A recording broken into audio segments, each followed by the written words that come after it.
Good evening. I'd like to call this regular school board meeting to order. Today is Wednesday, November 19th. First order of business is Pledge of Allegiance. Please stand. I pledge allegiance to the flag of the United States of America and to the republic for which it stands, one nation, under God, indivisible, with liberty and justice for all. Let the roll reflect that all members are present, with the exception of Lance Rongstead. Was this meeting properly noticed? Yes, it was, and as a reminder, it is also being live streamed and recorded. Right. Welcome, all of our visitors. Is there any public comment? No. Right. So next up is the highlight on youth. We have got the high school marching band season recap with high school band director Sean Conway. Welcome. Thank you for coming. And we have a video with this one as well. Hello, everybody. Good to see you again. My name is Sean Conway. I'm the high school band director, as you know. Just wanted to stop in to give a quick little recap of how all of our marching season went again this year. There's a lot of really cool. Excited to get a chance to share them with you. I brought a couple of our seniors, our drum major, Billy Sheeman, and our tuba / Barry sax extraordinaire senior section leader, Zinks Kempf, to kind of share some of their experience with us.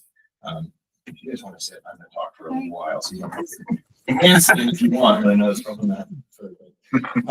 So anyway, just a little bit. Our show this year, we went with the title Sweet But Psycho, which featured a song of the same name by Ava Max. And we tried to mix up a couple little other things, like we have this little soundtrack snippet from Harry Potter 7, which worked in our show pretty nicely, and then Bloody Mary from Lady Gaga, and then Live and Let Die from Wings for a cool little variety in terms of pacing, fast, slow, and then very fast, if you know how Live and Let Die goes. The production was pretty cool. Like, we still had some pop music and everything there for everybody, but it gave us an opportunity to kind of explore some different characters with our performers. So this year, due to the way they shifted some performance schedules in the state marching band circuit, we were able to add one more performance to our calendar. So we had our normal Hammond Heartland Days Parade and Robert Good Neighbors Days Parade. We had the homecoming performance. Previously, we'd always done the Baldwin Woodville show, but this year we were able to travel up north to Cumberland and participate in their festival as well, which was awesome. We got another performance on a turf field in Nice Stadium, and another more opportunity for feedback from judges for our students. And then kind of continue to do the youth and the Chippewa Falls performance, as well as the youth and music state marching band championships for Minnesota over at US Bank Stadium. One of the highlights of that is, if you recall, when John Hugh passed, he had his memorials for three things: for a donation to the band program for his church, and then to help set up a scholarship with the youth and music organization to give out a scholarship to students that turn in an essay and speak to how music has impacted, specifically the marching arts have impacted their life, and the scholarship they earn is to be used towards either continuing their role in music. So whether that's going to music school or participating in a drum and bugle corps or some other musical expense beyond just their high school experience. And I talked after the fact with Brent, is this just a youth in, is just an SCC thing because John's name is tied to it? And he's like, no, it's open to everybody in our class. And Lily Sheeman, our drum major, earned that John Hughes scholarship this year. And Brent Turner, the gentleman who runs Youth and Music, was like, she was hands down far and away the best candidate for it. It was not like some gimme handout. Like she absolutely earned it, like with a fantastic essay. So that was really, really exciting to hear. And we were really grateful. And, Amy was there to help hand out awards at the event, which was fantastic. So we got to have, she was there in her SEC retired sweatshirt as well. But that was really, really special. So that was quite a highlight for us this year. So competitively, like we mentioned, as I mentioned in previous years, when we started doing this way back in 2019, we weren't getting numbers because, we didn't want kids to get discouraged by, like, I knew we were going to place low because it was very new for us and all of those things. But as we've gotten better trained, as we have a better idea of we're being evaluated on, the systems and everything, now that we have a better understanding of how we as an ensemble do well, and as individual students, we are doing well. We started getting feedback and numbers from the judges.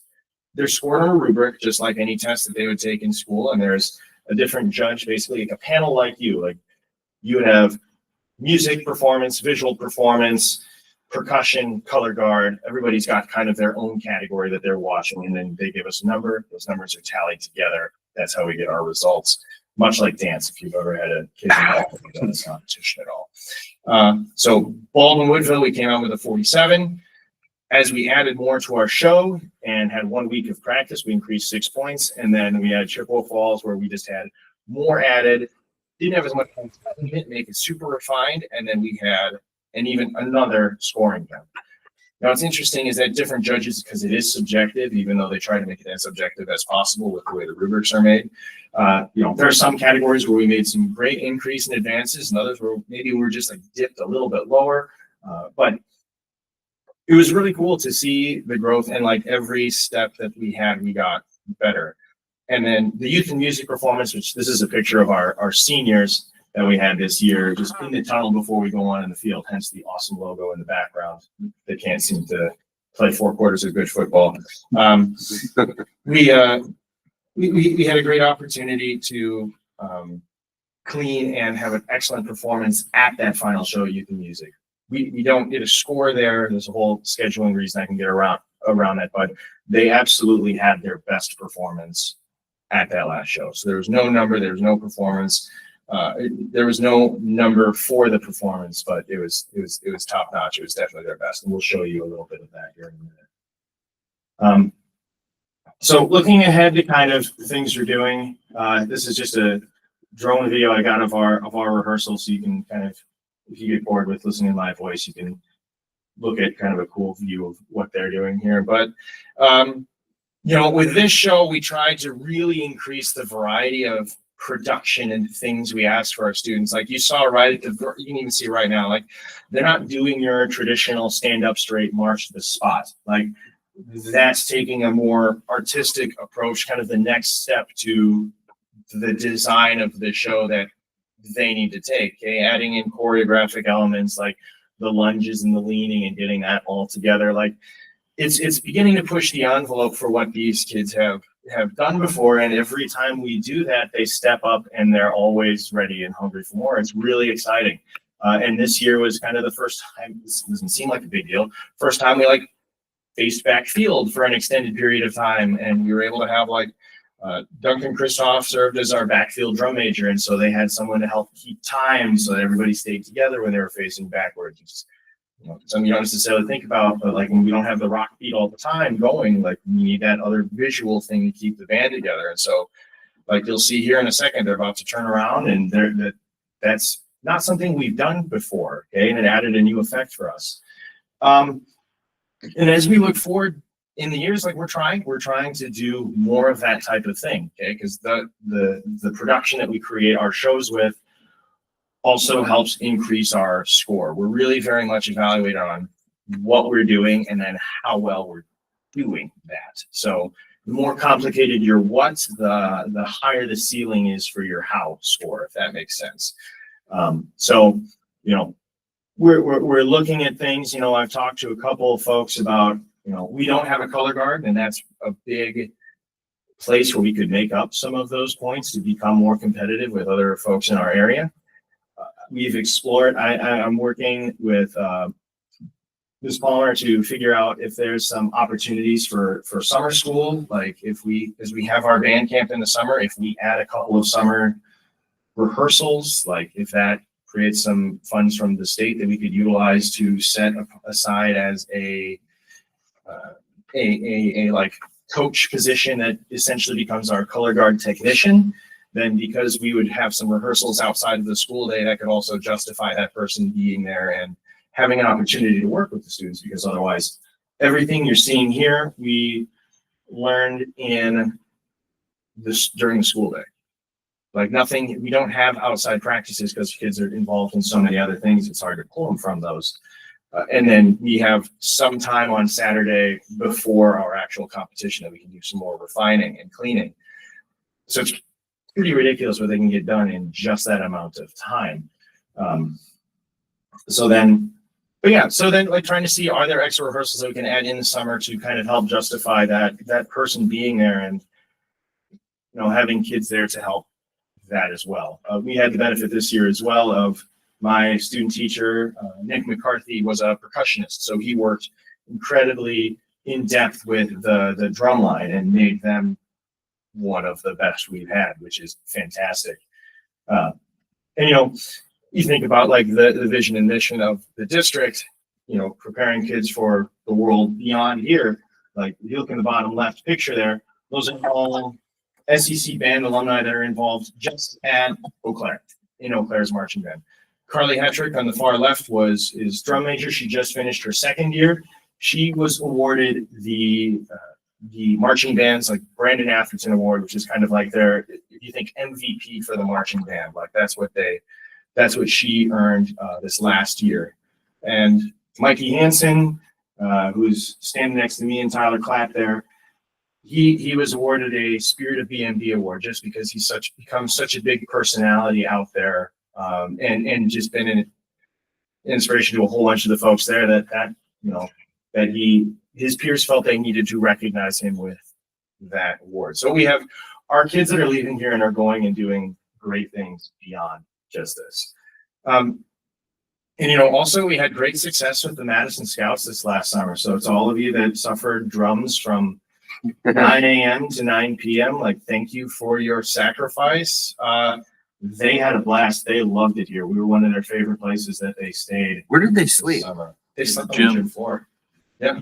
You'll have some kids that bring in air mattresses, cots, or some psychopaths that just sleep flat on the ground. But yeah, and that's great. Their favorite thing was that all the shower heads worked, or that like that was like that seriously becomes like the highlight for some of that stuff.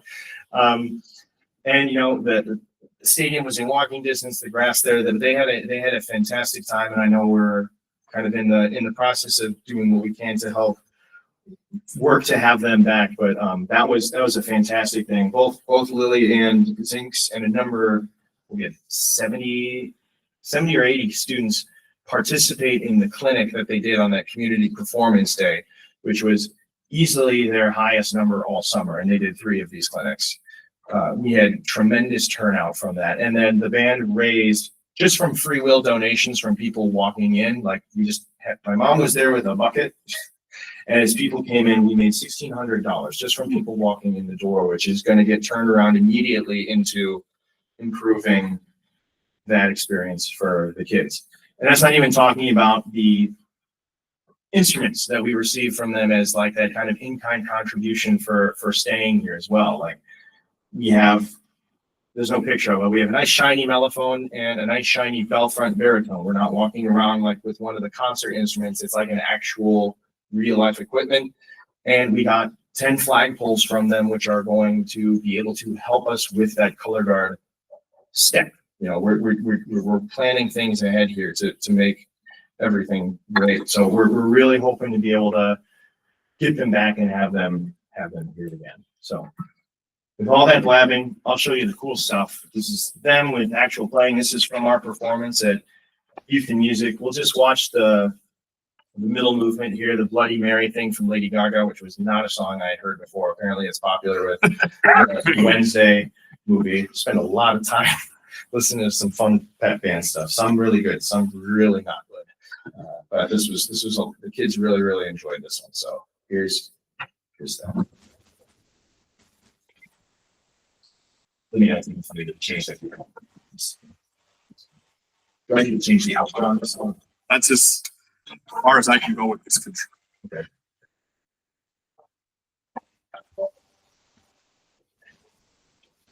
We can see some of the dancing and stuff that they've add on top of.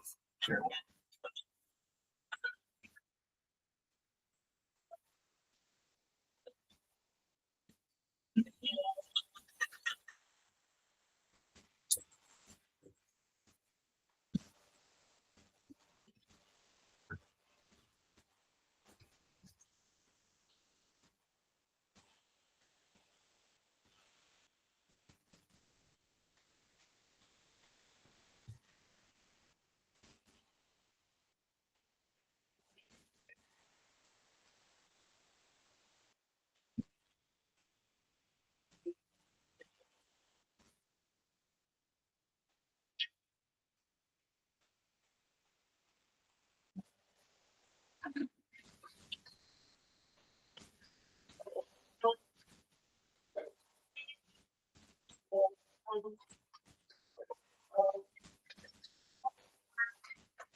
So that set up Olivia Fern right there on the 50 to play a trumpet solo from Live and Let Die.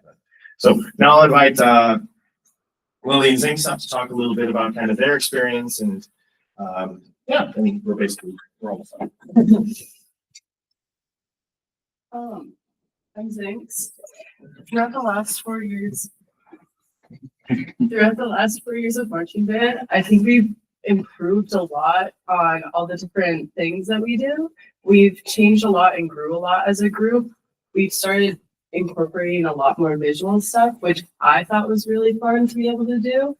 And it's just been a great thing to be able to go more in depth on marching band as a whole, because I would always see the big DCI groups do all their different things, and to be able to see our group grow and slowly start to get like bigger and possibly even have a color guard after I'm gone. I think it's been a great thing to see. I'm Lily. And with that, as I watched our march, I've also watched our marching journey grow, obviously, but as I've watched it grow, you also see yourself grow with it. Thinking back to my freshman year, the first time I looked at drill, I cried. So, but now I'm out there conducting it, which is insane to me. I would never have pictured myself there 4 years ago. It's also fun to, it's fun to be a part of an ensemble like this, because if you have looked at the groups that are more sit down, there's not a lot of Opportunities to bond. yeah, there's not a lot of bonding opportunities compared to this, where you're out almost every Saturday together at these random shows, which are like hours away. You're riding a bus for like an hour, and you just sit and hang out with your friends all the time. And that's what makes band probably the most fun thing I've ever done. It gives us a lot of opportunities to also interact across each grade. Like I feel like normally you're stuck with your one grade and each of your like core classes and stuff, but this gives you a really good opportunity to talk through everyone, like when you're an underclassman, you get to know your upperclassmen and you create that good bond and you create good friendships that even when they graduate, you can still talk to them. It's a really great experience to be able to have. It's also fun to like get leadership positions because then you have like a lot of people relying on you and it really pushes you to be a better person than you were before. So is what's coming up next for us. We just had our fall wind ensemble concert not too long ago. Our next concert with like everybody and their other stuff is in February. It's late because in a couple days here, I'm going to go on paternity leave after Thanksgiving break for a few weeks, which is going to be great. Hanging out with little Eleanor, who's 4 or 5 months right now. I think four. We'll say 4. She's 4 months now. And so She's your kid or? she's one of them. But I've been able to line up some pretty cool music subs to be able to come so that like the progress on music, they don't have to sit in and do worksheets or other busy work. They can actually work on their concert stuff with somebody that knows what they're doing, and it'll be really exciting. So I'm excited to take that next step and know that they'll be in good hands and still have some time on my own to make sure everything's okay when I get back. So that's why it's a little bit later than normal, but yeah, that's basically it. That's it for us. That's our year. And if you've got any questions for either myself or the students, thank you. What happened to the plumes?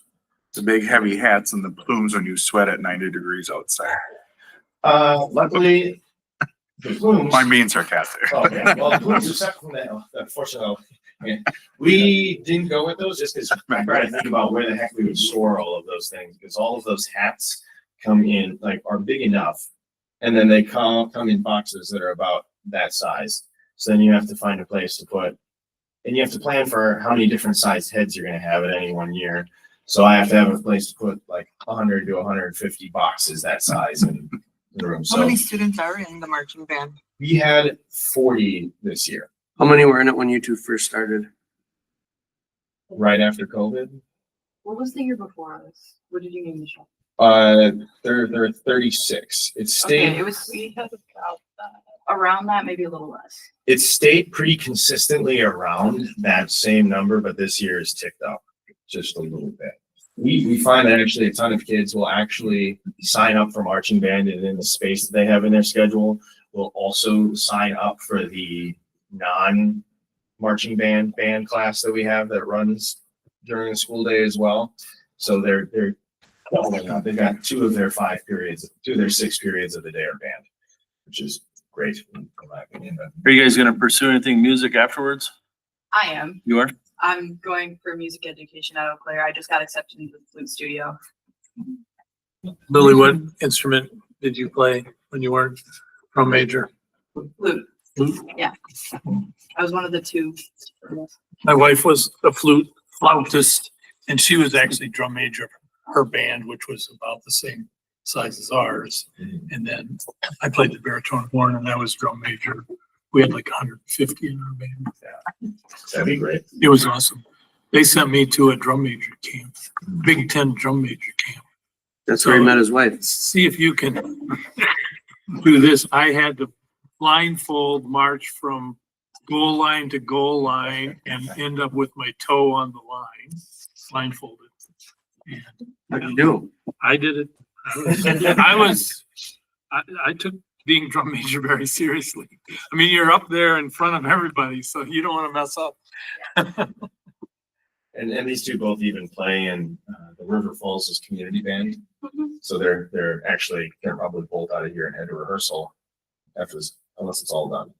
It will probably be. It'll probably That's be at done. least halfway there. So they're missing rehearsal to be here to. Thank you. Yeah, thank you. So, I yeah. love hearing your thoughts about it. And not the performance, but how you've grown as a person. And You were here last year. We both work for LA. Yeah, Yeah. that's right. You're more confident now. Standing in front of an audience like that will do it for you. Yeah. Thank you very much. Thank you. Thank you. Great job, Mr. Conway. Thank you.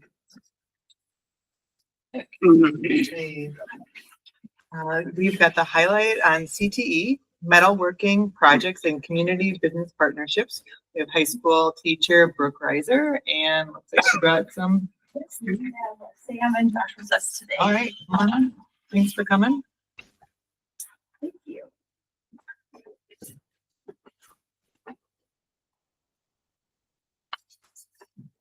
Thank you so much for having us in. My name is Brooke Fraser, and I have Sam and Josh, and we're just doing a highlight on CTE on our metal projects that we're doing, piloting some business opportunities with our students in our school, and then explaining our business partnerships that we have in our community. So starting off, we're doing a piloting business. We're starting off with custom ribbon hangers that the students have collected orders from and are putting it together to be designed. We have our Cut2D Pro system that the kids learn programming and formatting those. And then they are communicating with the customers, making sure the work is up to quality and creating really nice products that they're really proud of and happy to provide our community. So Sam here was kind of our lead on this endeavor. Yes, so when we cut everything out, so our first process is taking the orders in, and then once we get the orders, we create a mock-up, and we send the mock-up out to our customers and be like, do you like this? Is this good? Is there any changes? They tell us what they would like to change or different, or if they like it, we change it, and then we put it into the program, and we cut it out, we paint it, and then we box it all up and send it out. It's a lot of fun, and I really enjoy it. Is it online orders? Yeah, the orders come in online, and then so we email them. And so it's all during your class time? Yes. We just did a block opening, so we just pushed it out for a little bit and then closed the orders and then processing until the end of the drop. And your marketing is Facebook, like the St. Yes. Central page, right? They're on there. And We we're, emailed it out. yeah, we did email and Facebook, and then we're in the works of kind of collaborating and making it available on our webpage. Yeah, getting some fun things. So These are really fun. yeah, different colors and different activities. So kind of suits. We have everything from archery to Sewing. sewing. People come with sewing ones. We have horseback riding, all sorts of things. So, You have your profit, like your profit of these? so right now, these are just materials that we have had in the school. Okay. And it's bus paint, that's serves its purpose after it's left over. And so right now, there is no upfront cost. Nice. I like it. How long does it take to make one of those? We have a processing of 2 weeks. So, but like actually it probably takes 30 minutes, not including dry time for painting, obviously. Got it. Very cool. So, so this is like a good starting point. Many new projects that we can put on our webpage, and as we get familiarized with this process. Some other things that we are working on in the future coming up is community ed, having an adult 101 crash course. So that will be coming out in winter 26. And Could then, use that. what's it? I could use that. Sounds good. Yep, go on in, it'll be fun. I was the only iron worker that couldn't weld. So where do we look for that? So we know where to sign up for? It's in the works, we'll be in communication on, I'm not sure if it's going to be on the, community education website or how that will be promoted. But thanks to all these business partnerships that we have, we do have awesome supplies that are donated to us and partnered with, and to make these projects possible, for our students. And our big one is Sky Metals right in town. They donate high quality items, large sheets of stainless, different stocks of all shapes and sizes, to have a really nice inventory for these kids to be creative with and to have stock for them to draw and make from. We have signs that they can cut and design. The one in the middle, a student had a drag that went missing. So they were able to come in and draft it up right then and there without having to go shopping, or the students have to buy the supplies themselves. Another business partnership that we have is Donaldson's and OEM. Both of those businesses donate coupons for us. Really nice, thick, thin variety. We go and tour there, and then we promote jobs and career opportunities in their areas of work. OEM also offers a lot of support when it comes to equipment, and if you have questions, sometimes they've donated old equipment, but they also do in the spring of fire pit welding contest. And last year we had our student Grace here that graduated, and she is now going to welding school at Northwood Tech. Nice. Very cool. Another one is the St. Croix Electric Co-op, and who donates the electric wheels for Metals 2. Good opportunities, countless of things that we can do with these. And then come springtime, it goes into the bus sponsorship. So a lot of partnerships help out with fabrication, monetary donations, and servicing support. Thankful to the community members that have reached out and donated, running lawnmowers, riding lawnmowers, chainsaws, even a car. So really wonderful community members and community support. Others that work in the industry have reached out and expressed interest on coming in to share their hands-on industry perspectives and skills, and working with the kids that way too. All right, Josh, do you want to talk a little bit about welding in the new shop? It's definitely different than I thought it was going to be from what I saw just touring it before. And all the new welders work great. It's better than what I've been told by seniors that graduated. Yes. Thank you. We have a lot of fun, and really proud of the students that come in and show that excitement and drive to accomplish these really fun opportunities. Yeah, I will say as a senior, it is really fun to use the new space and be able to actually bring things in and know that you can actually work on them, and not just like bring them and be like, maybe I can work on it, but now I actually have a space for it. And super fun to have projects. Yeah. A lot of projects, a lot of fun opportunities here. And as we're getting experience in the new area, these business opportunities, how do they meld and go in with our scope and sequence of the class? So as we're piloting these new things, there are some areas that still have growth, and that is the concerns just for the liability when it comes to autos and servicing. How that goes, a lot of school districts do things differently. So that is something open for conversation and consideration in the future. But overall, we are really excited to build and progress towards giving these students the best educational opportunities. And here, all these pictures, except for Grace's fire pit, were taken this year so far. So it's just showcasing some of the work that they have done, and you can see they're really proud of them. You know the kid in the top right? Nate?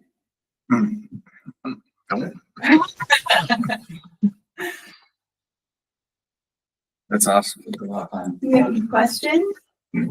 Sam, Josh, what are your plans after high school? I'm gonna go to school and be or go to school for microbiology. I'm looking to enlist and pursue kind of what my dad did in the military. Okay. Which branch? Very cool. Thanks for being here. Thank you so much for letting us share and highlight what we're doing. Thank you. Glad to hear you like the new space. Yeah. Pretty nice. Incredibly grateful. Thank you so much for having us tonight. Thank you.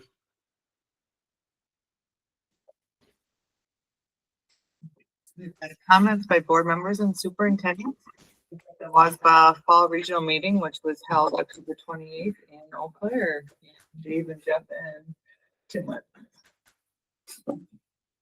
Yeah, it was good. I mean, the legislative updates are always good. Know what's going on in the state, and WSB fits in. Nice networking, the little project, that was beneficial. Jeff spoke up and talked, yeah, one of the superintendents reached out to me last Friday. The board member was there and appreciate your comments and say, well, tell me about your hiring practices and your philosophies. And so I shared our hiring checklist, right? It's literally a checklist of things that we do to be systemic and make sure that we're following a process that, helps us land the best candidates. One thing that kind of struck me is, well, I never trust that Madison's going to do what's good for education. And often it's Democrats and Republicans at odds. And what is surprising now is that the House Republicans are feuding and have different priorities than the Assembly versus the Senate. So even within the Republican Party, like direct opposite direction. So I don't know if there's going to be any resolution early in funding. You good? All right. How was the coffee? Was there I enough? don't know if Martin, Drink them right out. Okay, now we need to look at the January board meeting date. It was listed as the 14th, and we were thinking of moving it to the 29th, right? 28th. 28th, Is that a Wednesday? it is. That'd be better for me. I'm gone the 14th. that's for the budget purpose, right? Yeah, and open enrollment, more specifically, after we set the seats in the January meeting, after we set that, oftentimes we do have to, if we limit the seats, we have to close the enrollment, which is not good for a virtual school, obviously. So to buy 2 extra weeks, especially at semester time when a lot of students are looking to transfer other opportunities, we thought that'd be beneficial. I'll be gone on the 28th. And you're gone on the week before, and so are you, right? That's for the convention. So that's why we're looking at that January 28th date. Everybody else can make it, so you Yep. don't harm. Okay. So you still have January 14th. No, we'll No, just, That one will change. we'll reschedule Okay. from the 14th to the 28th.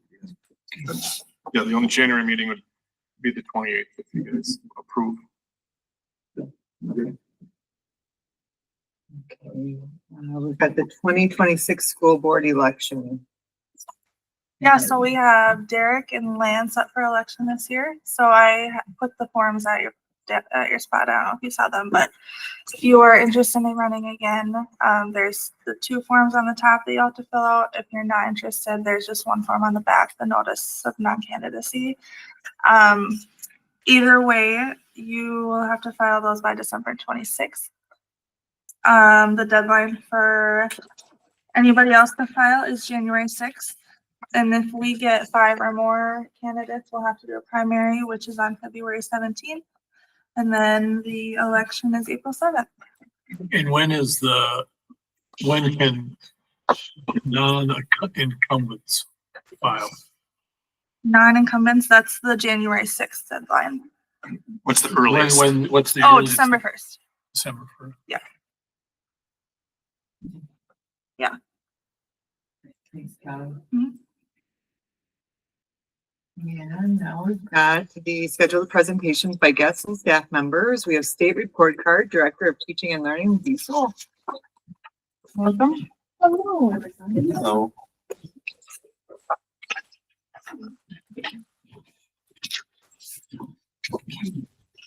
Dates for the book.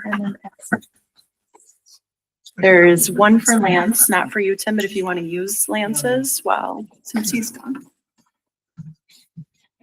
I was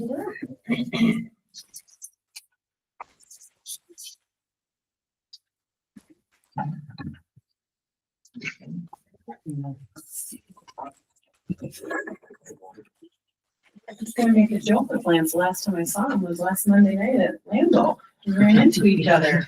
Maybe you never made it home. I made it home that night at about 2 a.m. Nice, good. Yeah, it was not a super exciting meeting.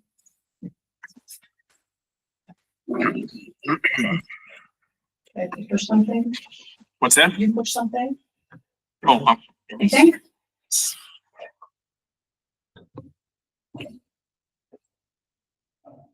All right.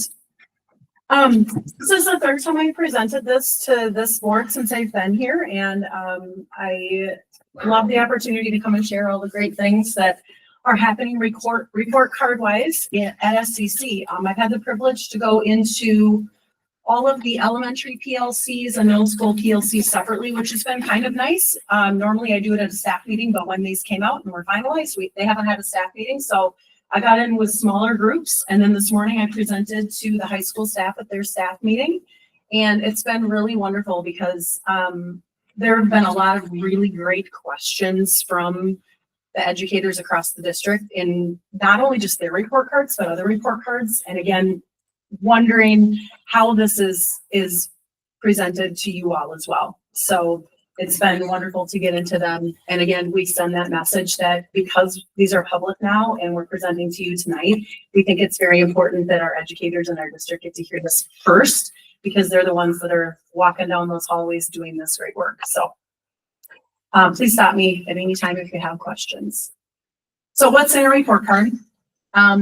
All of these things have been in the report cards for several years, other than the second to the last bullet, that Act 20 reading readiness data. That was part of the Act 20. That. Yeah, I don't know why it's not going to the video, but that's okay. That was part of the Act 20 law. Now having been in place since spring of 2023, we have to have the percent of students that are reading at grade level at third grade as part of Act 20. So on the elementary report card, it'll have the state percentage, and then it will have SCC's percentage of students on there. And I think this last time it was 54%. And that means they're scoring at proficient or advanced on the forward exam in the spring of each year. So that will be published then every year. And the state average was 50. So we are above that. Again, those students that don't make that have a personal reading plan, and they continue on with items associated with Act 20. But that is something new that's on the report card this year. What's not in the report card? All of these things that make SCC special, from our student connectedness data to our student support services and everything in between. And I think it's really great that our district has spent time creating the key performance indicators to highlight not only the achievement and growth, which are on the report card, but also all of these things that are not reported on the report card, but really say a lot about who our teachers are, who our administrators are, and who our students are. Changes from the 23-24 report card. Big change is that because of the standard settings on the pre-ACT, ACT, and forward, they only have 2 years of data that are consistent with the same cut scores. So instead of using 3. I think that was the wrong button. I'm trying different things, sorry. That's okay. You're trying to test me up here, my goodness. How you doing? I lost my train of thought. Because of the cut score changes, now they have 2 years of data this year. Normally, when they've had a change like this, they've done what's called a Z-score, and they put everything on the scale score and normed it that way. This year, they just said, you know what, we're just going to use 2 years of data. And so that's what they've done. Because of that, it created some volatility in the scores. And so assessments have to be normed every couple of years. So this year, instead of norming it to achievement, they normed it to growth. I've deferred in all of my meetings to school psychs on that. That is what they live and breathe, as norming assessments and all that. But I can just tell you that the growth was a much more steady rate across the state. So that's why they did that. Priority areas have not changed for a couple of years now, and I'll go through each of these when I go through the district data. Achievement is points-based proficiency. So that's based on whether a student meets grade level or gets that proficient score. Growth is going to be a value added or a value lost measurement with an average of 3.0. The target group is a measurement or a mini report card for the students scoring in the bottom quartile the previous year. So they get their own mini report card. And the intent of that measurement is to make sure that districts aren't just achieving and supporting and growing their top 75% as far as achievement student-wise, but they're making sure all students are growing and achieving. And it was also a way to create schools that had very small populations from not having a closing the gap score, which was done prior to 21-22.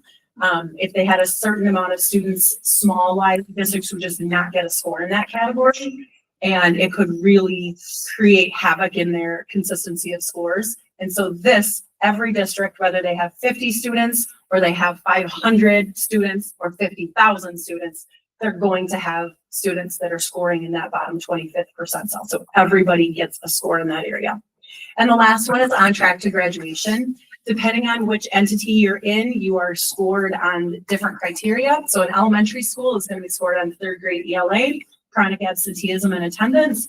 Middle school is 8th grade math, chronic absenteeism and attendance. And then high school is chronic absenteeism and graduation. So our district has several of those things, and then 4 of them, in fact, on the district report card. Oftentimes they'll get the question of why 3rd grade ELA and why 8th grade math. 3rd grade ELA, you'll notice correlation to Act 20. Research shows that if students are not proficient reading and grade level reading by the time they get to 3rd grade, less likelihood of ever catching up and being proficient, less likelihood of graduation, less likelihood of being able to read real world life skills reading once they do graduate. 8th grade math, we know that 8th grade math is the foundation for all of high school math. We know that students who do not reach 8th grade math proficiency tend to struggle in high school courses and post-secondary courses, and also post-secondary real life math. So that's where those 2 numbers come from. Chronic absenteeism is a measurement of the percentage of students who miss more than 10% of school days. So that's an individual measurement. Attendance is how many days of school we have, how many students we total have, and how many missed total days there are. So it is not by individual, it is a total school calculation. So this is the front page of our district report card. So all of the images that you'll see in the next few slides are actually from the district report card that you have in front of us. Just to give you a quick scan of the front page, nothing on the front page has changed from previous years. A couple of things to note though, our overall school score, or district score, has gone up 2.7 points from last year. Our achievement went up 5.7. Our target group outcomes, 3. Our growth score, down 3.8 from last year, and our on track to graduation up 2.1. Something to take in note here is the pie graph that you see on the front. Those 2 top colors that make up 50% looks like a dark blue or purple, and then the royal blue, I guess. Those 2 equal 50%. Those pie pieces change depending on the percent of economically disadvantaged students you have in your district or school or building. And that is determined by free and reduced lunch on this particular report. So we here at SCC are roughly 20%. District is 20.1%. Each building is slightly different because, again, it depends on the number of free and reduced lunch applications in each building. We are one of the lowest in CSL 11, which I don't think comes as a shock. Last time I checked, it was us, Hudson, and Prescott that kind of exchanged places in 1, 2, and 3 over the past few years. There are districts in CSL 11 that are near 70 or above. Many are between 35 and 55. So when we look at that, we are scored more heavily on achievement compared to those that have a higher economic disadvantage percentage. They're scored more heavily on growth. So achievement 75.1. Again, when I kind of you take a quick scan at this, a couple of things to just look at when you're scanning through are where is our school comparing in content. So how is our ELA compared to our math proficiency? And then I look at where are we compared to the state, right? We always want to be above the state average. So when you take a look at those 2, you can see that we have increased in both of them and we are above the state in both. This is a little bit more detailed into how the performance-based, the points-based proficiency is scored. If you get a student who is at proficient, they're given 1 point. If they are given advanced, they get 1.5 points. Below proficiency is 0.5 and 0, and then it's multiplied by weighted factors, the current year being weighted the most. It gets really important, and that's why I leave this in here, not to go so much into the details, but to understand that none of the scores on this report card are for 1 year. And that's often misunderstood. People will say it's one report card, it's one test, 1 day. And that is not true. It's multiple, at least 2, usually 3 years of data that are creating these scores. So it really does give us a lot of information, especially when you start digging down into the more diagnostic subgroups and student groups. So that's what we tend to focus on. So growth, when you look at growth, this is an area in a couple of the buildings that we have noticed went down, and therefore start looking at, again, those student groups. Which student groups? Is it students with IEPs? Is it students that were proficient last year but didn't grow this year? Is it our advanced students that aren't growing as much? Because every student is expected to grow, not all at the same rate. The more advanced you score, the smaller the percentages that you're expected to grow to get high growth, but everybody is expected to grow. And you can still get advanced high growth student groups. We actually get a file, a CSV file from DPI every year that tells us where every student scores, which of the 4 categories they score in, and then what type of growth they had. So we first look at those students who are in the low growth and the lowest category, because those are our red flags. We want to make sure that we are providing those students with supports, whether it be a tier 3 intervention, an IEP, further testing, whatever that needs to be. But we want to make sure that those kids are being serviced. We want to look at anybody who's in the low growth category though. Why are they not growing? Is it just I didn't want to take the test that day, which can very well be the symptom. Maybe for some high schoolers, right? It's a little bit harder to get them excited sometimes to take these assessments, but we really want to look into that. So this is how growth is measured. A student takes an assessment in 3rd grade, they'll take their forward. That's the first time they take the forward. That dark green triangle represents that student's first score. Based on all of their demographics, their gender, their grade level, their race or ethnicity, their EL status, their economic disadvantage status, and also their IEP status, they're put into a kind of a blender with all the other students across the state that have those same demographics. The Value Added Research Center in Madison will give them a predicted score range, which would be that teal triangle. If a student then in 4th grade goes above and gets a better score than that, the dark triangle above, they would get a value added score. So when you look at page 4 of the district report card, page 5 of the district report card, you're going to see a line that looks like this.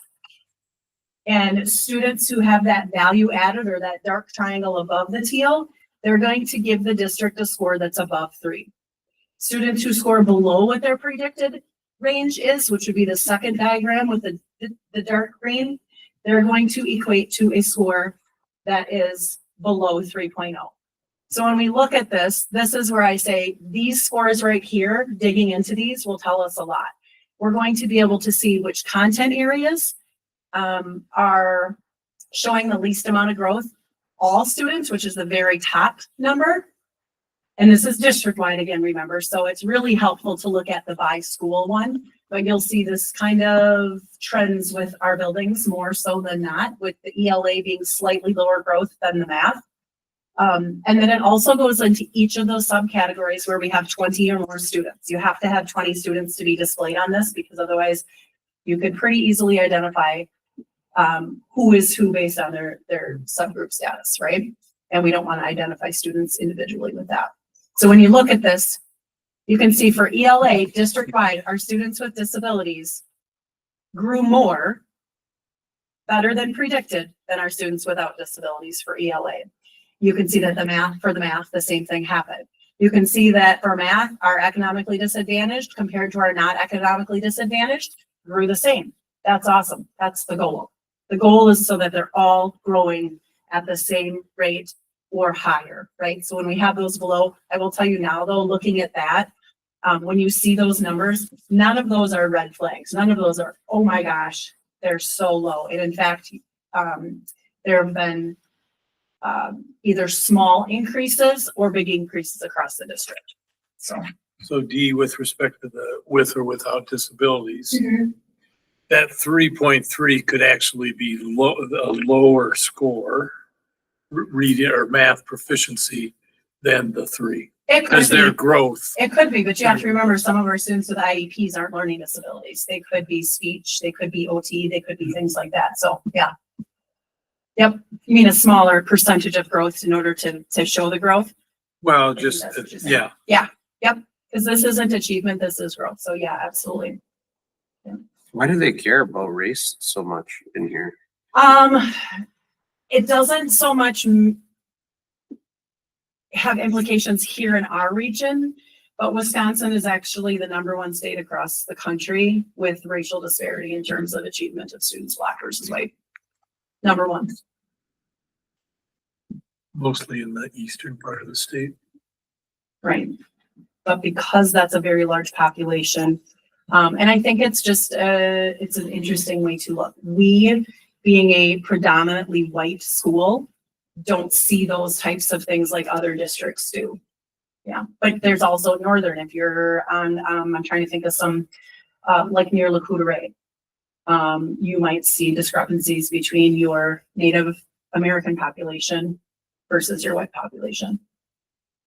It's interesting when you dig into all those things, and then it ties right into chronic absenteeism and lots of different things, engagement of families and all of those things. So, yeah. And anything, like I said, you can see that there are numbers up there that we don't even have a score because it's such a small population. So, target groups again, this is when you see the next few slides, all of the other comparisons compare to the state. This is comparing to our own kids. So the green bar that you see is our own students' scores. The gray bar that's going to be underneath it is compared to their peers that scored in the top 25th percentile for that group, okay? So when you look at this, and this is district-wide again, when you look at this, you would expect achievement, the green bar, to be smaller than the gray bar, because those students scored achievement-wise in the bottom 25%, so that would make sense. The other bars, chronic absenteeism, graduation, and growth, the goal is that it's the same, if not bigger, than those gray bars. Because we know coming to school is important, right? And so oftentimes, like you'll see, our chronic absenteeism is much lower, 10 points lower than our group that's coming to school. That may very well be an indicator or a reason why their scores are lower, right? They're missing school a significant amount more than those students that are in the non-target group. On track to graduation. These are the scores for that. You can see the statewide. Does that measure virtual versus in-seat? Great question. I'm glad you said that because I forgot to mention it at the very beginning. So the virtual school could be included in our district report card if they had less than 90% open enrollment, or less than 50% open enrollment. They have 86% open enrollment. So they do not count in our district report card. I actually just met with the elementary team today and the high school team is tomorrow. They still get their own report card. They dig into it just like the other buildings do. The one caveat is that I think when I looked yesterday for enrollment, there were 316 students at our virtual school. And I wanted to know how many were at elementary, how many were at middle school, how many were 9 through 11, and how many were 12th grade, because 12th graders, remember, they don't take assessments. So they're on there for absenteeism and graduation, but they're not on there for an assessment. When you look at that number, 316 last year, there were 49 students that actually counted for their achievement and growth report card scores. 49. Because you have to be full academic year, meaning you have to be there third Friday of September, and you have to stay till the close of the assessment window, which is the end of April. 49 students in grades 3 through 11 were there from end of September through mid-April. That's how many students, and when you think about it, they have currently 116 seniors. So when you start the school around 200, I think it's like 200, 225, that many are seniors at the beginning. Yeah, or start at the beginning and then leave, or graduate early. Like I think I talked to Steph today. She has 20 that are graduating early. 20 that are open for early graduation right now. So And how do they calculate absenteeism for virtual students? they can't right now. However, it is something that I believe last spring came out of DPI, and Steph came from one of her virtual network meetings, and she brought to the table and said they now have to have a way of being able to score it or take attendance. And it's difficult. Like they don't have they're not asynchronous, right? So, or they're not synchronous. So it's going to be a challenge to figure that out. But yeah, that's a plus for them because they have 100% attendance right now. Yeah. For sure. But this is just a big picture look at each of the schools, their accountability ratings and their overall score. All of them increased this year, as you can see, other than the virtual academy went down 0.5%. 0.5 point, excuse me, not 1%. And when you look at that and you look at the volatility of the population in their assessment, that is nothing to be ashamed of. They also have fewer than 85% of their students that are eligible to test, which is why there's 49 students and not what actually is represented. Some of their students just say, nope, we're not going to take the test. Last year, the DPI changed the cut scores for what the categories were for the meets expectations exceeds. If they would have left the categories the way they were last year, their current score would have actually been meets expectations. So they changed that. So that was disheartening, and I understand why they did it with the increase in cut scores and all of that. But so really good numbers. High school, this is the first time we chatted this morning. I think it's the first time it went up. We talked like 5 years. And we knew ACT went up first time in 5 years. So there are really good things happening across the district.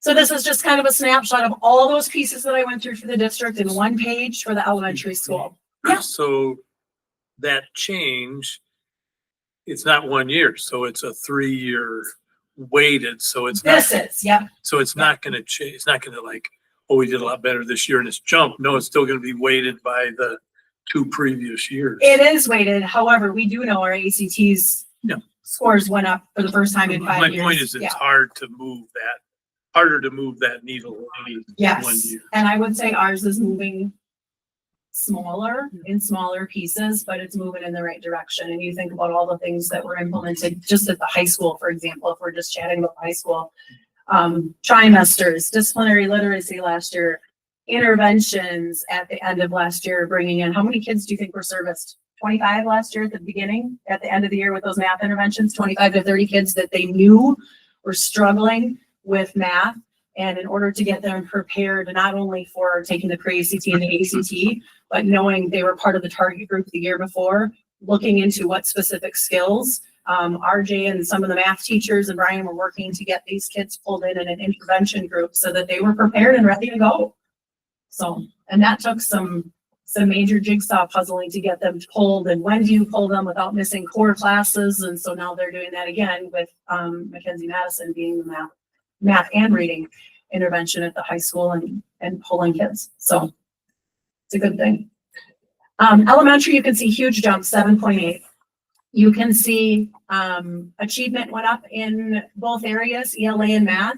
Growth, those are significant growth numbers. Significant growth numbers. When you look at that, reminder that because our elementary school is 4K through 4, our growth is that 3rd to 4th grade score. We only have one grade level that shows growth. And those 4th graders knocked it out of the park last year, which means our teachers all the way down knocked it out of the park because they all know and they have that philosophy that this just isn't us 4th grade. This is everybody working together to make sure our kids are prepared. So that was huge and very celebratory in all the PLCs that we've been in. Target group, again, you look at that group, those students that scored in the bottom 25%, their achievement went up. Their growth significantly went up. Chronic absenteeism and attendance, you can see those are the only 2 that went down in this school.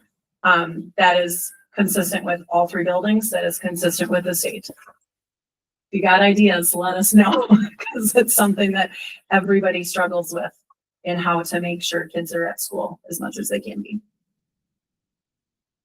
I did Those- put that's EL as 3.3. those That's are the highest our EL population has a been small number at the of elementary kids. school. It's not chronic across. There's like 10% of the kids that represent most of that absenteeism. I would say it's more than 10%. I'm trying to think of, because we have an actual database, a grid that shows it. It gives us actually kids that have missed, kids that are in, kids that are, in danger of being chronic, and it's a significant amount. And it's not just an SCC issue. I mean, when I was an elementary principal, there was a lot of letters going out to families and just reminding, right? Like, it's important to be at school, and, you know, nobody wants to go through truancy. That's not a fun process for anybody. It's just a reminder saying, if they're well, if they're here, please send them to school, have them here on time, those kinds of things. So, no, all good. This is the middle school. Middle school, I would say, is the most consistent school that I've seen since being here. But you can see their growth took a hit this year. And when we dig into that, we looked into the data. We know that it's between the 6th and 7th grade year for ELA, that's where we start to see it goes up, and then it comes down. And when you dig into those scores, and so that's something that they're having conversations about already. And this has only been out a month. That team, and it's not a finger pointing, right? It's not it's this teacher. That is not what it is at all. It could be the vertical alignment all the way through the building. So making sure that they're really digging into, are there gaps in the curriculum, things like that. Target group achievement 5.9 went up. That's amazing. So again, those students that were in the bottom 25th percentile, 5.9 up in terms of achievement. High school up 2.3. Again, a lot of green there. You look at that target group. That's the work that's being done with those students, specifically targeting the areas that they knew that they were struggling in. I just pulled today some data for Mr. Johnson on absenteeism around the area so that we can dig into some possible skyward issues and talk to other people. What are you doing? How are you getting kids to come to school? That's one of the things we do. All of these are public, right? All of these report cards are public. When you start to look at what schools maybe are the top 5 in our region, we reach out to those schools and we ask them questions. Tell us what you're doing with your EMLSS system. Tell us what you're using for your resource. Do you have instructional coaches? Do you have this? Do you have that? We sat down with 5 elementary school teams last year and did that. And honestly, a lot of times we go, okay, we're doing a lot of really good things here. And you'll glean an idea and you go, let's do that. Last year, our big celebration for 3rd and 4th graders for the forward. Who's got 3rd and 4th graders? You have one. Derek, you got anybody in that grade? Maybe take First. We did a glow celebration last year. We had a big glow dance party before the state testing. Got them all wound up and then said, all right, now we have to test. It was a little more than that. Thought But he was in gave 4th them grade glow last sticks year. and all of that, right? Like all those things that we can try to do.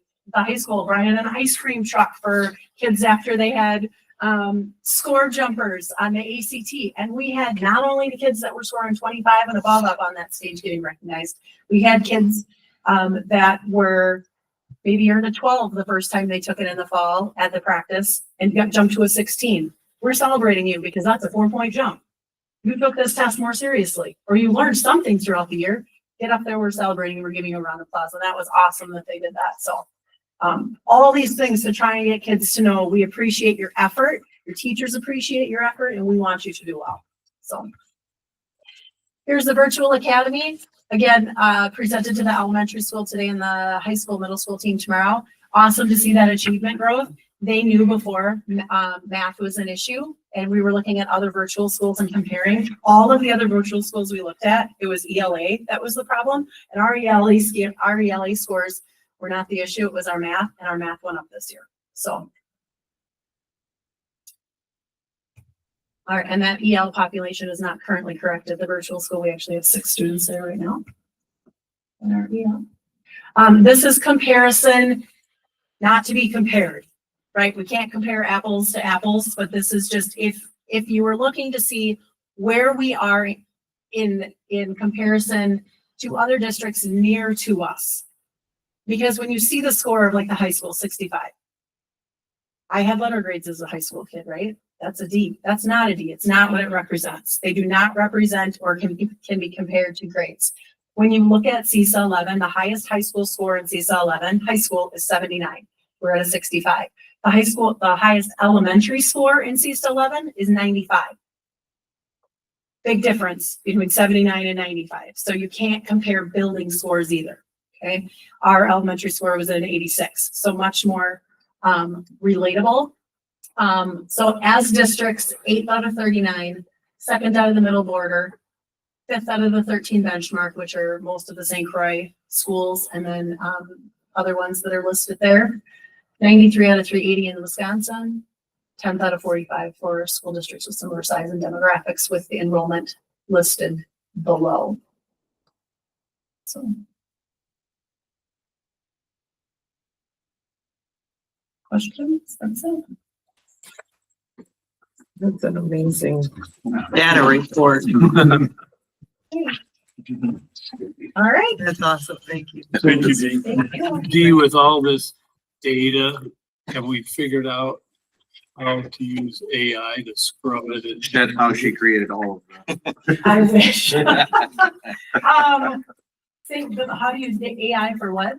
To scrub and analyze and categorize and try to figure out, because I presume you're doing it almost manually. No, I download, well, this is pretty, I go from these report cards, but I get a CSV file from DPI and I download every school and district in the state. And then I use Google filter and I take out the ones I don't need or don't care to see, right? Because I don't care what everybody's doing. I want to know what CISA 11's doing. I want to know how SCC can improve. So that's where I want to know what other people are at. There's a lot of stuff in there that was done prior to me coming here. So I continue to do some of those things, but yeah, the CSV file, to put all of the actual data, there's a whole nother data chart that I have that have districts. So it probably takes me maybe an hour. And D is a huge resource for our district. Like I've learned more about the data and the report cards and how we actually can affect changes in our buildings to help our district look better. And that's a big strength of D's. And so like already today when she presented at the high school, asked for some support and figuring out what other conference schools are doing in terms of attendance. And he's already pulled the data and has them sitting and waiting for me. So huge asset. So. Yeah. Thanks. Thanks, Dee. Okay. Financial reports, Dave? Balances as of 10/31/2025. Our Citizen State Bank checking is at $1,934,918.85. Money market account is $12,294.31. Fund 46 is at $61.47. Suicide prevention fund is $5,443.16. Debt service is at $935.34. Referendum account is $61,341.86 for a total balance of $2,014,994.99. Thank you. We have a motion. So move. Second. Yeah, and Gary, give me more. Is there any discussion about it? Okay. Aye. Opposed? Motion carries. Next up is consideration of consent agenda. We have approval of curricular mods. We've got 13 part-time and 1 full-time virtual courses for 25-26. I just need a motion for that consent agenda. Dave made the motion. Second. Brad second. Any discussion? All in favor? Aye. Motion carried. Next up is administrative reports. Tim, you've got student enrollment update first. All right, this month, the total number of students in seats is 1,552. One thing to note, our free and reduced lunch rate dropped by about 4 points. It's at 20.91% now. And you see the grid with our class sizes here. And then, like I always like to point out, our open enrollment numbers are unique in that they're very positive. Obviously attributed largely to our virtual academy, but 431 students open enrolled in, 155 out for a net of 276. And on the bottom right-hand corner, you can see we are up trending as compared to last year, November of 24, the charter schools at 259. We're currently at the time of this report, 279. And then lastly, this box here, our in-district kids, 30 full-time students are attending a virtual school, and then 68 part-time. And then, of course, just looking, we have a running third Friday count there, which are mostly our budget is dependent upon that third Friday count. You can see we hit the highest year of attendance was of 1677 and 2122. 1669, 1614. Dropped quite a bit last year, and then this year is 1603. As you know, 80% of the schools in the state with declining enrollment, and thus, our proactive work with our budget brainstorming committee. So, any questions on the enrollment report? All right. Thank you. Yeah, thanks. Okay. There's a legal fees and public records request report. All right.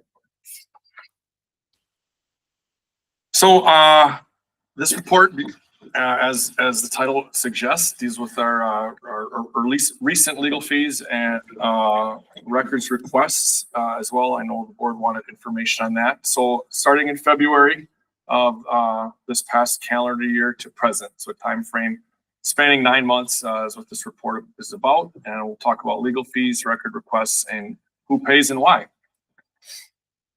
Our legal team has expanded this current year based on need. WSB has been our primary legal counsel for most things in the past 12, 13 years. Barry Forbes is now semi-retired, and Ben Richter's helped out with records requests at some point, and now Kara Conley is assisting Barry as well as is new to WASB. With that, and I'll discuss kind of what we use WSB and these three attorneys for. Tim O'Brien with Baki Norman, he assisted us in the restraining order petitions and is an excellent litigator. Rick Verstegen out of Boardman Clark, a large law firm in Madison. Rick came highly recommended, and again, very pleased with all of our legal team. But Rick has assisted us with records requests as well. And then Lori Lubinsky was provided to us through EMC Insurance. She's with Axley Rinlison. And I'll go into a little more detail of what they've assisted us with. And then independent counsel, the board hired actually 3 different independent investigations. Michael Irvin with Squires, Waldsberger, and Mace. So Sarah, you see in bookkeeping, has produced the spreadsheet. Has kept a running total of our legal fees, and then the invoice number and the monthly amount that we pay to each one of these. And then I'd like to point out, well, first of all, again, so February 28th, the first payment and invoice through November 12th. Was the last invoice we received for a total of $185,626 in fees that were paid. And then I will point out even later in the presentation, we do not get an invoice from Lori Lubinsky. So that is not included. Those legal services are not in this total because they weren't paid. That was just paid straight through EMC Insurance. They provided her services and never sent an invoice. However, for other services, and I'll go into detail later, EMC Insurance has discussed, the defense and specifically Baki Norman and Tim O'Brien with there. And it's a little wonky with the math, but you can see this first line 5 invoice 6253. I can so a little better maybe. For example, it's a $5,000 deductible, right, for any of our insurance claims, and each incident is considered a separate claim. So you can see that easy math there, 5,000 right off the top. Well, you add let's line 22nd 1637, and then on 624 Baki Norman 366,750 equaled 5,305, and that's why we reversed 305, right? To get there was that $5,000 deductible there. But anyway, with all the math there, you can see 38,591 we were reimbursed for insurance. The rest we obviously have not, and I'll get into who pays in a little bit here. So like I mentioned, 185,625 in legal fees, February through October. That's 9 months. We still have one fiscal quarter remaining in that. And again, for context, we had a total of 56,289 in legal fees the previous 13 years combined, 2012 through 2024. And I just use that time frame because I've been here 13 years. And again, that's an average of 4,330 annually. You know, we have the annual amounts here, and they really don't show up on the graph because this last $185,000 skews the graph. But just context again, average 4,330, and this year we're at 185 and counting. So WASB assisted us and provided legal services for the initial employment matter back in February, which was the initial part, right? And it was kind of short. It didn't last through, didn't last 6 months. WASB was with the initial employment matter, and then they've continued to assist us in records requests. And again, this is their billing April through October, and those 3 attorneys. Boardman Clark, again, Rick Verstegen, he's helped out. At one point, the records requests got to be too much for the WASB staff, which was just Barry and Ben at the time. They said, we recommend other people help out. So that's where Rick Verstegen has come in. And in that time frame, we've paid attorneys fees of $27,630.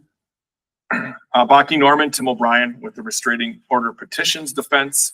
Again, $49,123. Again, that was covered with insurance minus the 2 $5,000 deductibles. Squires, Waldsberger, Mace, and Michael Irvin specifically did the 3 independent investigations. Employment matter, you can see the cost there, the whistleblower complaint, and then lastly, the student harassment complaint. Actually, Brinlinson again, Lori Lubinsky, we don't see an invoice for that, but obviously the district has a $5,000 deductible. These are for the ERD, which is Equal Rights Division. It's the state of Wisconsin through Department of Workforce Development, and then EEOC is the Equal Employment Opportunities Commission. That's federal, so it's state and federal. That those complaints by the first and the second employee, and again, those were $5,000 deductibles. But otherwise, cost of those legal services are provided by EMC Insurance. Public records requests are a part of that, right? So I think it's notable that there have been 164 public records requests April through today. Actually 165 now as of recently. Legal fees from those requests total $74,196 to date. And that's just legal fees. Obviously staff time.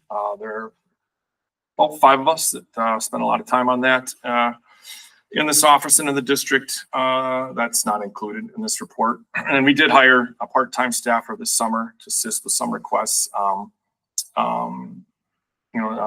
That person to come in and luckily that was minimal at the time when there was just a number of requests coming in at the same time that helped with some administrative assistant type duties with letters and running copies, etc. paid that person $218. And then, obviously WASB, like I mentioned before, and Boardman Clark, at some point, 4 attorneys, currently 3 attorneys, assisting us in those requests.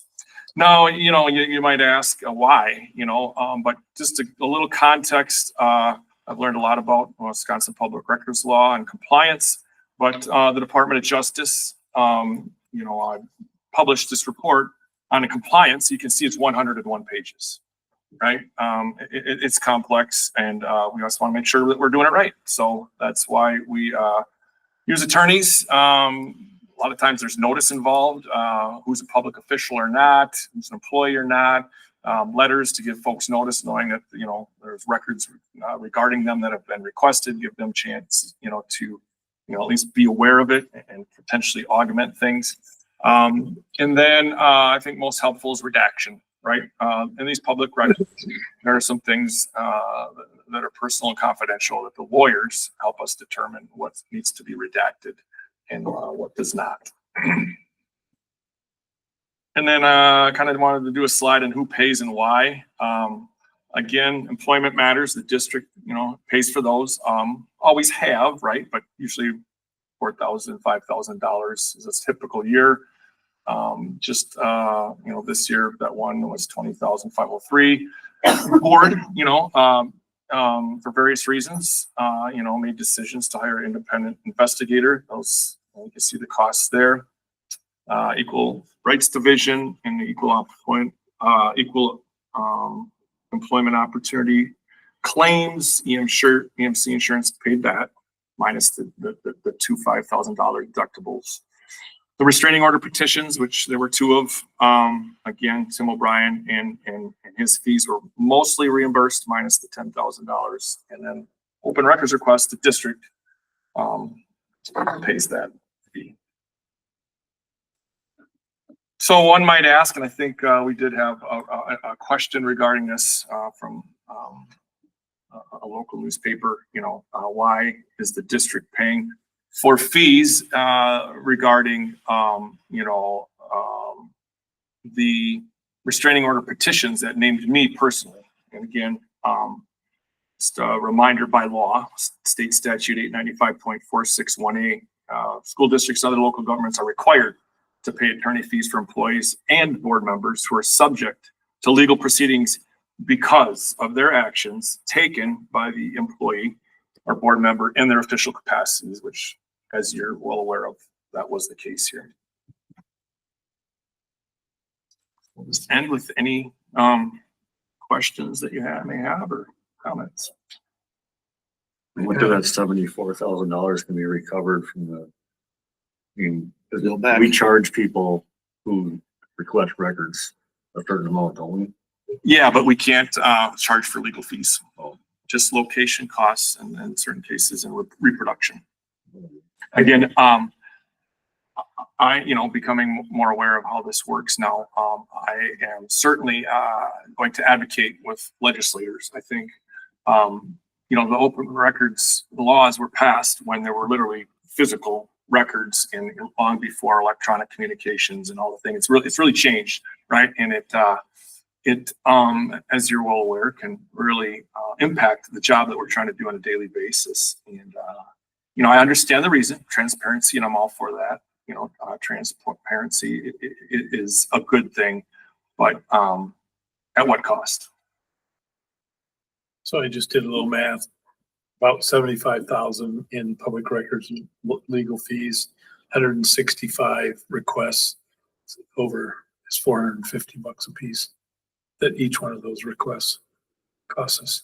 In legal fees, in not legal fees. Time. Oh, that doesn't account for any of our time, which we basically don't get reimbursed. As if it's too big, then they just say, no, I don't want to do it.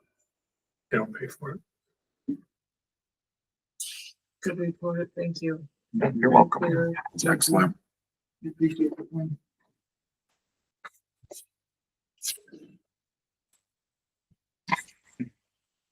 Moving on, key work of our school board.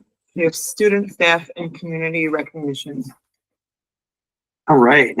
So we've got some kids that were named all conference, kind of all over the board. First, 1, 2, 3, 4 that I'll read were all volleyball. Elena Corney, Megan Felberg, Caitlin Peisig, and Maddie Sadelko all were voted all conference in volleyball. Moving down to football, Noah Broberg, Cohen Wester, and Geo Stork. Couple of proud dads sitting here. All conference boys in football, Edwin Tenney and Lucas. Oh, I was hoping Plow was gonna help me. Garavagila. How do you say that? Soccer. Cross country. We've got Emma Lamers, Brooke Nally, Tegan Swanson, and Jack Shower, Dane Gottfredson, and Jackson Nally, all conference members also. Fantastic. Good fall season. Okay, we can move to our core agenda items, consideration of preliminary approval of the 26-27 school calendar.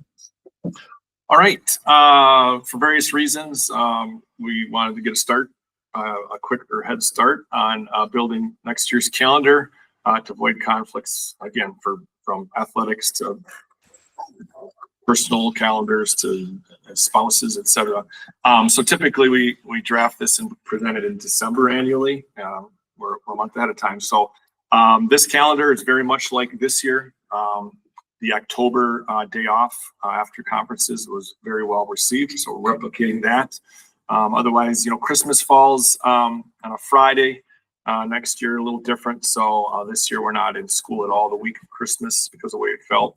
But next year, we will be for a couple days, and break is shorter. But we keep the November break, our Thanksgiving break, aka deer season, Christmas holiday break, and then spring break. And we still are out the first week of June and meeting our hours, our minutes of instruction that are required. And 100, and you see on the right hand column, we are by contract, teachers required to work 190 days and students have 172 days. And so, yeah, we like it.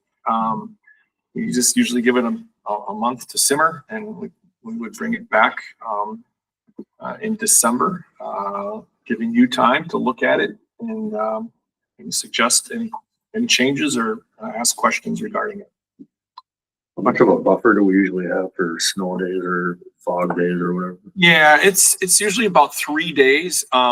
What has really helped is the high school extended. I mean, you would think 5 minutes a day because it was the high school that typically run into issues because they have the most required minutes of instruction. But that maybe even built in about another buffer day with that 5 extra minutes. So we always have that flexibility if we run into inclement weather in the spring to extend the school days, another 5 or 10 minutes, or replace a day off or PD with an instructional day, because it's important to us to be out that first week so we can get 3 full weeks of summer school before the 4th of July weekend too. We intentionally build this calendar, right, with families and staff and the balance of school and holidays, and to Dee's point, with attendance and truancy, and you build the best calendar that works for the majority of people, but families still may choose to take their spring break a week before spring break. Those are things God could try to build a family-friendly calendar around PD on weekends and holidays. Easter, you can see right in Good Friday, and with our professional development days intentionally spread out, a little heavy up front in August, and then try to do about 1 a month because PD is always ongoing. But no, we like it, and it's something we enjoy building as a team. You want to make mention of graduation? Go ahead. So the graduation has been tricky. You want to come up to the? No, I know you don't want to, but probably best. Sorry. Not scheduled, but so graduation has been a little bit tricky. I was up here last year, the year before, talking about why we would like to slide graduation off of the Friday before Memorial Day. To give families and our staff, quite honestly, a full Memorial Day weekend because our staff attends graduation. And so we slid it to a Thursday. But what we're finding as the calendar shifts, just the conflicts with our activities, our athletics, and also community events. Good Neighbor Days is a huge thing, and we're well aware that Good Neighbor Days is a huge thing. Last year we conflicted with the community dinner. Made it worked with the Lions Club, and they're very gracious and understanding about it. But it's just an issue with, and especially next year, if we kept it on a Thursday, we'd run into playoff baseball and we'd run into sectional track, which you don't want your seniors making a choice between playoff games and sectional track events. So brought it to our building leadership team and talked about pros and cons of moving it to the 21st, which is kind of a traditional date that we have had way back. Those of you that graduated from here, that's when we graduated. It was that timeline that avoids the playoff games. It avoids the conflicts with the neighbor days. It avoids Memorial Day weekend. And what we've decided to do is change a little bit as far as when we will do our checkout and when we'll do our grad walk. And so we're not losing as many instructional days of those seniors. And so we will flow right up to that 21st and do a checkout day on the 20th, do a grad walk day on the 21st and practice on the 21st and have them graduate, and then they'll get their 2 weeks. They'll get their 2 weeks off. So that's the best compromise that we could arrive on to kind of satisfy all the different conflicts and the things that we try to take into account that are important to our community and our school. Is there any constituency that wants it the Friday before Memorial Day? That would like it there? Yeah. I don't know that anybody is super happy with their just kind of traditional. I know, it's just Why it always been horrible. It's like, why in the world? But I think it's the easiest because there's zero activities planned. And I think that's just, there's no I like sporting this. activities. And I think that's probably where it lied, right? Like, Yeah, the WI in their calendars, if you look at they have future calendars. The Friday before Memorial Day, they purposely don't have events. I think last year weren't they had missed out of nearly 3 weeks of school if we would have done that Friday, like just of how the calendar lie, if you would have put it on that 22nd, it just seemed like they would have been missing a lot. Yeah, I'd have to. No concerns we had with like moving it up, right? It's like, It's still only 2 weeks It last was year. only two. because we're like, oh, they're gonna miss out on potentially 4 instructional days, and I get it. Like, not a lot of real impactful learning might happen your last 4 days of your career, you know. But and then also like, what are those teachers? What are those teachers doing then? But like Brian reminded me, there are no senior only classes that teachers teach. They teach a mix. So what they're I would still say, teaching. just to be fair, because we're being recorded, there are no intentional classes that are set up for seniors only. We have no such thing in our course catalog as this is only a senior class.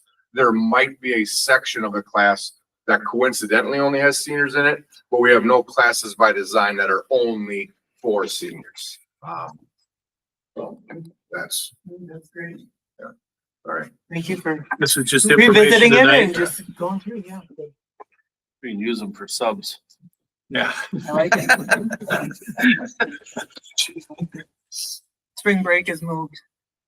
It used to be after daylight savings time, and it's a little bit later in March now. And daylight savings time is moved back one week compared to this year too. I think it was the 7th this year, 8th, and it's the 14th next year. That saved us a teacher day and an instructional day. Yeah, because of Easter and Good Friday falling, we would have, so we just made the Good Friday, Easter week and spring break all one, right? Otherwise, yeah, we would have lost an instructional day and a teacher day if we did spring break before and then come back and do Good Friday, come back. Yeah. Makes sense.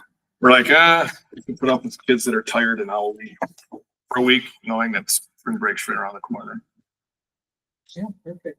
Thanks for looking at that. And it works better to labor the point. The later spring break works a little bit better for our testing window at the high school because we get our pre-ACT testing and our ACT testing done prior to spring break. In other years, we will have a spring break and then come back the following week and take the ACT, which isn't real. And we took the pattern you're trying to establish for those kids to do their best.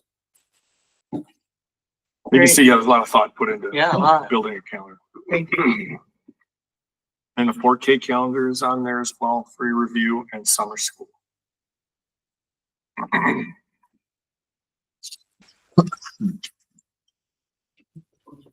So got that and we'll visit that next month. For For the consideration of approval, yeah. Okay. And then we've got consideration of approval of the second reading of board policy 53 asset management. Again, nothing changed since the first reading. The approval. Jeff made the motion, Brad second. Any discussion? All in favor? Aye. Opposed? All right, motion carries. Next is possible future agenda items. Anybody have anything? Okay, important upcoming dates. December 10th, we've got the school board meeting at 7 o'clock here at the district office. And now it's January 28th. The following for the school board meeting here at 7 o'clock at the district office. So we need a motion to convene to close session for the two different items. Want me to read that whole group? Okay, per Wisconsin statute 19.851C, considering employment, promotion, compensation, and performance evaluation data of any public employee over which governmental body has jurisdiction or exercises responsibility, approval of resignations, retirements, and terminations, approval of appointments and contract modifications. B, per Wisconsin statute 19.851F, considering financial, medical, social, or personal histories or disciplinary data of specific persons, preliminary consideration of specific personal problems of the investigation of charges against specific persons against where part B applies, which if discussed in public would likely have substantial adverse effect upon the reputation of any person referred to in such histories or data or involved in such problems or investigations. I, consider complaint against school board member. Second. So Derek made the motion, Jeff second. Roll call. Aye. I Time is 8:42.